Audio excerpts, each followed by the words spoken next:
There are stories you never hear, stories that walk beside you silently, waiting to be noticed.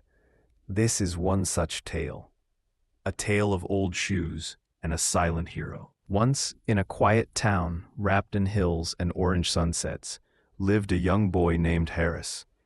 He was clever, curious, and often kind, but there was one thing he couldn't stop doing.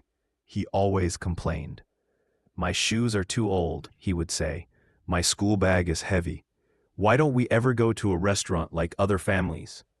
His mother would smile and quietly say, "Not now, Harris. One day, you'll understand." But Harris didn't want to understand later. He wanted to live like his friends now, with new things, fast food, and shiny gifts.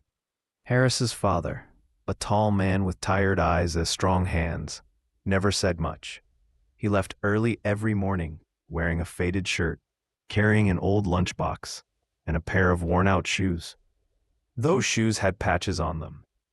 Their soles had almost given up. Yet every evening, they returned home, dusty, silent, and faithful. Sometimes Harris looked at those shoes with disgust. "Why doesn't he just buy new ones?" he whispered once. His mother looked at him and didn't answer. One day, clouds filled the sky. It rained like the heavens were weeping. School was closed early, but Harris's father hadn't come yet. Time passed. Thunder roared. The phone didn't ring. Harris sat by the window, watching the rain, and for the first time he felt a strange worry. Not for his shoes, not for his phone, but for someone else. Finally, after hours, the door creaked open. His father entered, drenched, shivering, and holding a broken umbrella. But his feet were bare. The shoes were gone. "Where are your shoes, Baba?"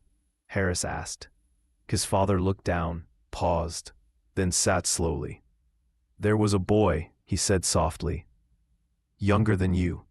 He had no shoes. He was barefoot on the wet road. I gave him mine." Silence.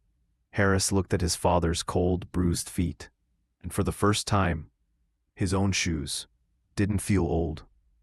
They felt precious. That night, Harris couldn't sleep. He remembered every time he had complained, every time he had looked at those worn-out shoes with ungrateful eyes. The next morning, before anyone woke up, he quietly polished his own shoes. He folded his clothes. He packed his own lunch and left a note on the table. "Thank you for walking silently beside me, Baba. I see you now. Not all heroes wear capes.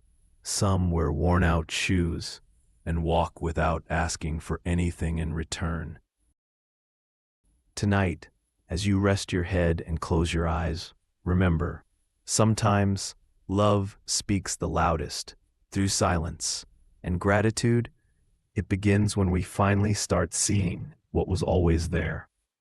Good night, CalmTime Tales.